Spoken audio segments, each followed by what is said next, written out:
ABN ప్రేక్షకులకి నమస్తే. మరి కరోనా కాలంలో ఒక్క మందు రాగానే అందరు జనాలు ఎగబడ్డారు. ఎక్కడ? కృష్ణపట్నంలో ఆనందయ్య ఇస్తున్న మందు బాగా పనిచేస్తుంది, ఇప్పటి వరకు దానిపైన ఏ కంప్లైంట్స్ లేవు అని ఎక్కడెక్కడి నుంచో జనాలు అందరూ పోయి ఆడ జమ అవుతున్నారు, ఆడికెళ్ళి తెచ్చుకుంటున్నారు.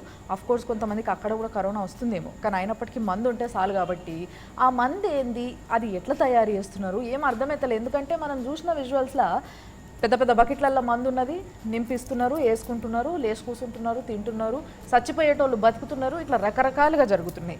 సో ఇదంతా జరిగినప్పుడు దీని గురించి మినిమం ఒక మాట బయటకు వస్తే బాగుంటుంది కదా అని ఆలోచించినాం. మీరు ఇవాళ ఒకవేళ ఈ ఆంధ్రజ్యోతి పేపర్లో చూసినట్టయితే ఆనందయ్య గారు రిలీజ్ చేసిండ్రు. ఏంది ఆయన ఏమేం కలుపుతున్నారు, ఆ మందులో ఏమేమి ఆకులు కలిపితే ఈ మందు తయారయ్యింది అనేది ఒక చిన్న నోట్ వచ్చింది.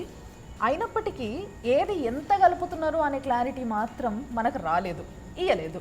కాబట్టి ఈ విషయాన్ని ఎట్లా తెలుసుకోవాలి అనే ఆలోచన వచ్చింది. దీంట్లో ఏంది అని అంటే, ఇప్పుడు దీని గురించి నేను ఏం చెప్పబోతున్నా, ఏం చేయబోతున్నా అని అంటే, మన దగ్గర రాజ్ కుమార్ గారు ఉన్నారు, ఒక డాక్టరు, బిఎంఎస్ డాక్టర్లు కూడా చేయని ఎంతోమంది ఉన్నారు, ఆయుర్వేదిక్ డాక్టర్లు ఈరోజు. వాళ్ళు కూడా చేయలేని, తయారు చేసి బయటికి తీసుకురాలేని మందుని ఈరోజు చేసి మీలాంటి వాళ్ళు బయటికి తీసుకొస్తున్నారు. ఇంతకు మీరు ఏం చేసిండ్రు? యాక్చువల్గా నాది ఎంఎస్సీ బయోటెక్నాలజీ అండి. ఓకే. నేను 8 years అలోపతి మెడిసిన్లో కెమిస్ట్గా పనిచేస్తాను. ఓకే. ఆ తర్వాత నా పర్సనల్ ఇంట్రెస్ట్తో మేము బత్తిని ఫ్యామిలీ, నా పేరు బత్తిని రాజ్ కుమార్. సో మా పూర్వీకులంతా వైద్యం చేస్తున్నారు, ఆయుర్వేదం పట్టు ఉంది మాకు. యాక్చువల్గా ఈ ఆయుర్వేదం అనేది మందు తగ్గిస్తుందా, అలోపతి తగ్గిస్తుందా అనేది ఉద్దేశం కాదండి. ఒక రోగం వచ్చి మనల్ని ప్రపంచాన్ని గడగడలాడిస్తూ ఉంటే ఆ రోగానికి మందు అనేది కావాలి. అది అలోపతి ఇస్తుందా, ఆయుర్వేదం ఇస్తుందా, ఇంకేదన్నా ఇస్తుందా అనేది పూర్తి ట్రీట్మెంట్తో ఆ వైరస్ని నిర్మూలించగలిగితే అదే గొప్ప వరం, గొప్ప మందు. ఏదైతే ఓరల్గా తీసుకునే మందు ఉందో దాన్ని మాత్రం మనం తయారు చేస్తున్నాం. సో ఈ మందుకి ఫస్ట్ కావాల్సినవి ఏంది? ఇక్కడ కొన్ని ఆకులు కనిపిస్తున్నాయి, కొన్ని పొళ్ళు కనిపిస్తున్నాయి.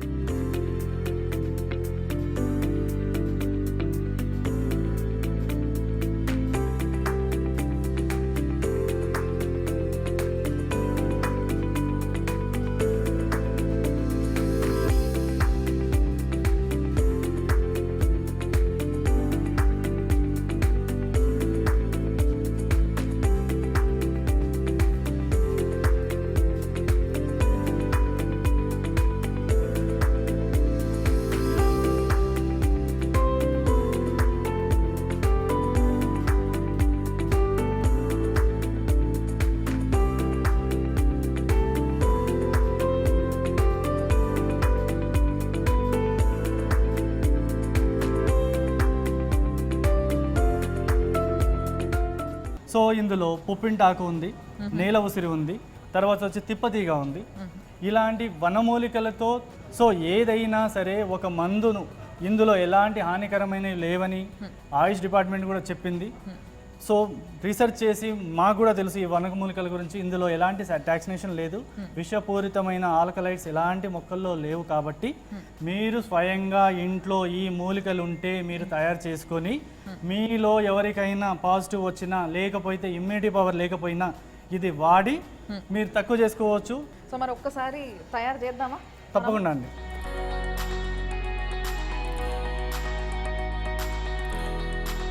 ఇప్పుడు మనం ఒక గిన్నె పెట్టి ఇందులో ఏం వేయాలండి? ఫస్ట్ ఒక 1/2 glass వాటర్ పోయండి.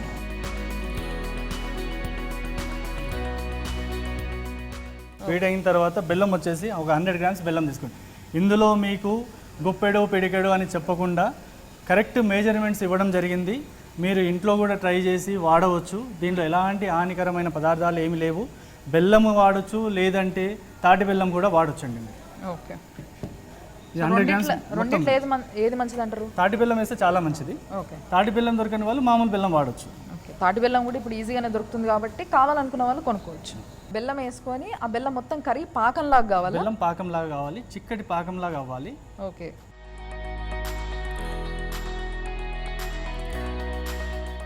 సో మరి ఇప్పుడు ఇది అయినట్టు అనిపిస్తుంది. అది కొద్దిగా మరుగుతుంది కదండి. అవునండి. సో దీంట్లో కుప్పింటాకు అని ఉంటుందండి. ఈ కుప్పింటాకు అనేది మనం బయట బాగా చూస్తాము. ఇది మామూలుగా పిచ్చి మొక్కలాగా కనిపిస్తుంది, కానీ అమూల్యమైన మొక్క ఇది.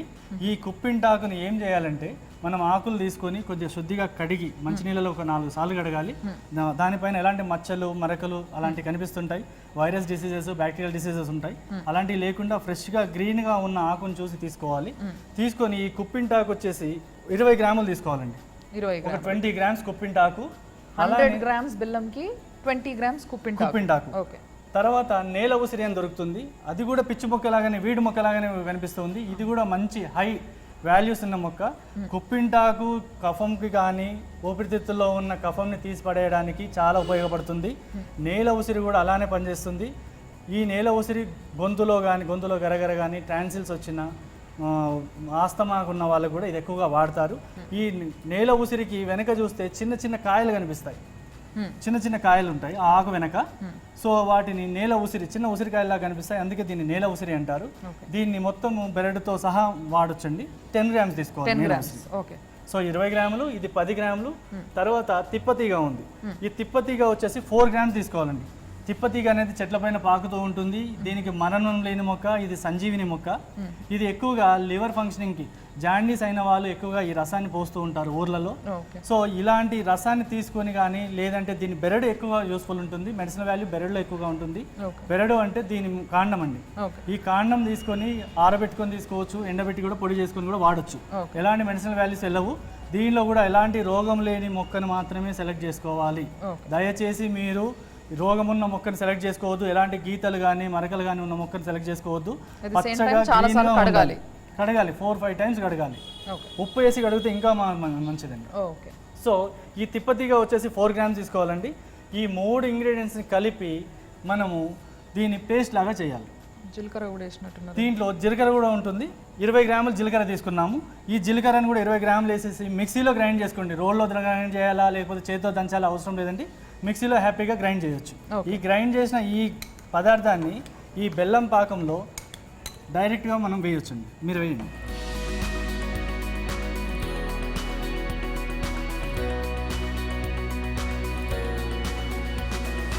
ఇలా కలుపుతూ నీట్గా కలుపుతూ ఉండాలి. సన్నటి సెగ పైన పెట్టాలి, హైగా పెట్టకూడదు, ఎందుకంటే అందులో న్యూట్రిషన్ వాల్యూస్ అన్నీ ఆవిరైపోతాయి. దాంతోపాటు దీంట్లో కొద్దిగా హల్దీ, పసుపు అండి. పసుపు ఒక 10 గ్రామ్స్ పసుపు, 10 గ్రామ్స్ పసుపు దీంట్లో వేసుకోవాలి. ఓకే. ఈ పసుపు ఏ పసుపు వేయాలని డౌట్ రావచ్చు మీకు. దుంప పసుపు దొరికితే, పచ్చి పసుపు దొరికితే మహా మంచిది, లేదంటే పౌడర్ కూడా వేసుకోవచ్చు. ఆ తర్వాత తోక మిరియాలండి. ఈ తోక మిరియాలు వచ్చేసి ఇది 50 గ్రామ్స్ వేయాలి. తోక మిరియాలు, ఓకే. దాన్ని కూడా పొడి చేసి పెట్టారు మిరియాలు, ఇది కూడా పొడి చేసాము. తోక మిరియాలు ఎలా ఉంటాయంటే మిరియాలకి ఒక తోకలాగా ఉంటుంది, లవంగం మొగ్గల్లాగా ఉంటాయి. ఇది ఒక 50 గ్రామ్స్ వేయాలండి. ఓకే.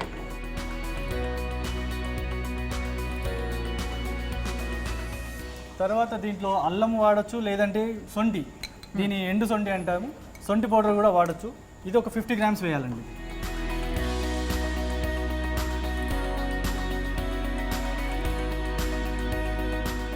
అలానే దాంతోపాటు పిప్పల్లి చెక్క అంటారు, దాన్ని మోడి అంటారు. ఇది ఒక 20 గ్రాములు వేస్తే సరిపోతుందండి. ఇది చాలా హీట్ జనరేట్ చేస్తుంది బాడీలో.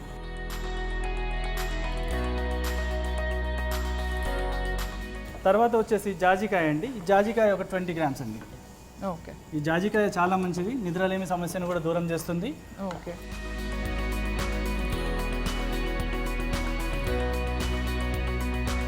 దాల్చిన చెక్క, మనం ఇంట్లో వాడే చెక్క దాల్చిన చెక్క, దాన్ని కూడా దాల్చిని వచ్చేసి ఒక 30 గ్రామ్స్ దాల్చిని వేయాలండి.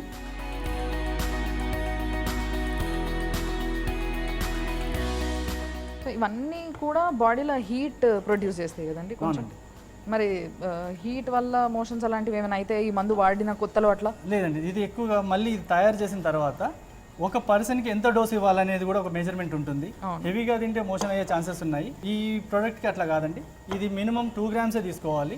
2 గ్రామ్స్ మినిమం తీసుకోవాలి. 2 గ్రామ్స్ 2 టైమ్స్ తీసుకుంటే సరిపోతుంది. అది 5 డేస్ తీసుకోవాలి చాలు. అంటే అది కరోనాతో ఎఫెక్ట్ అవ్వని వాళ్ళకి, అయిన వాళ్ళు మాత్రం 9 రోజులు తీసుకోవాలి. 3 పూటలు తీసుకోవాలి. Before tiffin, before lunch, before dinner. అన్నం తినక ముందు తీసుకోవాలి. 20 నిమిషాల తర్వాత అన్నం తినొచ్చండి. తర్వాత దీంట్లో ఇది ఒక వాడకూడనిది ఏంటంటే పెరుగు ఒకటి వాడకూడదు, మజ్జిగ వాడచ్చు, బాడీ హీట్ చేస్తుంది. ఓకే. ఎవరైతే ప్రివెంటివ్గా తీసుకుంటున్నారో వాళ్ళు మజ్జిగ వాడచ్చండి. ఇంకా ఆర్పేస్తే సరిపోతుందండి. Okay. And at the same time కొంతమందికి ఆల్కహాల్ కానీ సిగరెట్లు కానీ ఇలాంటివి అలవాట్లు ఉంటాయి. అవునండి, ఆల్కహాల్ కూడా తీసుకోకూడదు, ఆల్కహాల్ కూడా మానేయాలి, సిగరెట్ కూడా మానేయాలి. మానేసిన తర్వాత ఇది 9 రోజులు తీసుకుంటే 5వ రోజుకి మీరు వెళ్ళి చూస్తే కనుక మీ పాజిటివ్ ఎప్పుడైనా సరే నెగిటివ్గా వస్తుంది. So at the same time ఇప్పుడు చాలా కేసుల్లో 70% లంగ్స్ మొత్తం ఇన్ఫెక్షన్ అయిపోయింది, 80% ఇన్ఫెక్షన్ అయిపోయింది, దమ్మ ఆడతలేదు, ఒక్క నిమిషం కూడా వాళ్ళు ఆక్సిజన్ లేకపోతే బతకలేకపోతున్నారు. ఈ కేసులో కూడా ఈ మందు బాగా పనిచేస్తుందా? ఎప్పుడైతే మనకు పాజిటివ్ వచ్చినా రాకపోయినా ఈ మందు 5 రోజుల్లో తీసుకుంటే కనుక మీకు కరోనా గొంతులోకి వచ్చినా భయపడి పారిపోతుంది. సో ఇప్పుడు మొత్తం మీద మందు లాస్ట్కి ఫైనల్గా ఇట్లా తయారవుతుంది. అంతే అండి, ఒక ముద్దలాగా అంటే మరీ పేస్ట్ లాగా అవుతుంది, కొద్దిగా ఆరితే ఇంకా కొద్దిగా జిగుట్లాగా అవుతుంది. దీన్ని 2 గ్రాముల పరిమాణంతో చిన్నపిల్లలు అయితే ఒక 1 గ్రామ్ వేసుకోవాలి, పెద్దవాళ్ళు అయితే అడల్ట్స్ అయితే ఒక 2 గ్రామ్స్ వేసుకోవచ్చు. ఓకే, సో దీన్ని మామూలుగా నీళ్ళల్లో కలుపుకొని తాగేయాలి? నీళ్ళలో కాదు, ఇది డైరెక్ట్గా తినేయచ్చు నోట్లో వేసి. ఓకే, జస్ట్ ఉండని తినేసి చప్పరిస్తే నీళ్ళు తాగేయచ్చు. ఓకే, సో ఇప్పుడు పాలతో కానీ తేనెతో కానీ తీసుకోవాల్సిన అవసరం లేదు. ఓకే, ఫైనల్గా ఇట్లా తయారైంది. మీరు చెప్పిన కొలతలకి ఇంత మందు తయారైంది. ఇది ఎన్ని రోజుల్లో వస్తుంది అంటారు? ఇది యాక్చువల్గా వచ్చేసి ఒక 5 ఫ్యామిలీస్కి వస్తుందండి ఈజీగా. 5 ఫ్యామిలీలకు? 5 ఫ్యామిలీలకు. ఓకే, మనం ఇచ్చిన బట్టేసి మన ఇంట్లో తినొచ్చు, మన చుట్టుపక్కల ఉన్న బంధువులకి ఇవ్వచ్చు, లేదంటే ఇంటి పక్క వాళ్ళకి కూడా ఇవ్వచ్చు. ఓకే, సో కొంచెం తినొచ్చు కదా? కొంచెం తీసుకోవచ్చండి. ఇంతేనా, ఎక్కువ తినొచ్చా? చాలు, 2 గ్రామ్స్ తీసుకోండి. ఓకే, మళ్ళీ గోళీలు చేసుకుంటే మళ్ళీ దీనికి క్వాంటిటీ లేదు, దానికి వేయింగ్ లేదు అనకూడదు. ఇది 2 గ్రామ్స్ సరిపోతుంది. కొద్దిగా ఎక్కువైనా పర్వాలేదు, ఏమవ్వదు, ఎందుకంటే ఇందులో ఎలాంటి హానికరమైన ఏం వాడలేదు. రుచి ఎలా ఉందండి? బెల్లం వేసారు కాబట్టి బాగానే కొంచెం చేదు ఇక అట్లుంది, కానీ మందు ఎట్లున్నా పర్లేదండి, క్యూర్ చేస్తే చాలు, అదొకటే కోరుకునేది. సో ఫైనల్లీ ఇప్పుడు ఇది నాకు ఒక్క డౌట్ ఏం మిగిలిపోయింది అని అంటే, మీరు ఏమన్నారు, పొద్దున రాత్రి ఎఫెక్ట్ అవ్వని వాళ్ళైతే 2 గ్రామ్స్ 5 రోజులు తాగాలి అన్నారు. 5 రోజులు తాగిన తర్వాత వదిలేస్తే చాలా, మళ్ళీ ఇంకొన్ని రోజులకి ఎప్పుడైనా మళ్ళీ తాగాల్సి ఉంటుంది? అవసరం లేదండి, 5 రోజులు అయితే సరిపోతుంది. వచ్చిన వాళ్ళు మాత్రం 9 రోజులు తీసుకుంటారు. ఓకే, సో అప్పుడప్పుడు అయితే తాగొచ్చు కదా, నెలకోసారి అలా? నెలకోసారి లేదంటే 20 డేస్కి ఒకసారి తీసుకోవచ్చు, ఒక 2 రోజులు తీసుకుంటే సరిపోతుంది. సో ఎప్పుడైనా సర్ది దగ్గు ఇలాంటి కొంచెం ఇప్పుడే స్టార్ట్ అవుతున్నాయి అనిపిస్తున్నప్పుడు, ఫీవర్ వచ్చినా, గొంతు నొప్పి అనిపించినా, సర్ది దగ్గు అయినా కూడా తీసుకోవచ్చండి. ఓకే, సో అన్నిటికీ కూడా బాగా పనిచేస్తుంది? 100% అండి. ఇలాంటి అవకాశం మా ABN ఛానల్ వాళ్ళు ఇచ్చినందుకు, నాలాంటి వాళ్ళని గుర్తించి, నాలాంటి వాళ్ళు ఎంతోమంది ఉన్నారు. నేను గత 8 సంవత్సరాలుగా రీసెర్చ్ ఫీల్డ్లో ఉంటూనే, సో ఇలాంటి మెడిసిన్లు ఒకటే కాదు, ఇలాంటి ఇంకా ఎన్నో అద్భుతాలు తయారు చేసే ఆణిముత్యాలు మన భారతదేశంలో ఉన్నారు. భారతదేశం ఇలాంటి వైద్యానికి పుట్టినిల్లు అని మరొకసారి తెలియజేస్తూ మీకు అందరికీ నమస్కారం తెలియజేస్తున్నాను. Thank you so much Raj Kumar గారు. సో మరి చూసిండ్రు కదా, ఈ విధంగా మందుని తయారు చేసుకోవచ్చు, తయారు చేసుకోగలిగితే, అవన్నీ దొరికితే తప్పకుండా చేసుకోండి. అండ్ దొరికితే కూడా క్యాజువల్గానే మనకి కొంచెం కష్టపడితే, సో తప్పకుండా ఈ కరోనా నుంచి మనం బయటపడాలి, మళ్ళీ ఎప్పట్లాగా మాస్క్ లేకుండా తిరగాలని మేము మనస్ఫూర్తిగా కోరుకుంటున్నాం.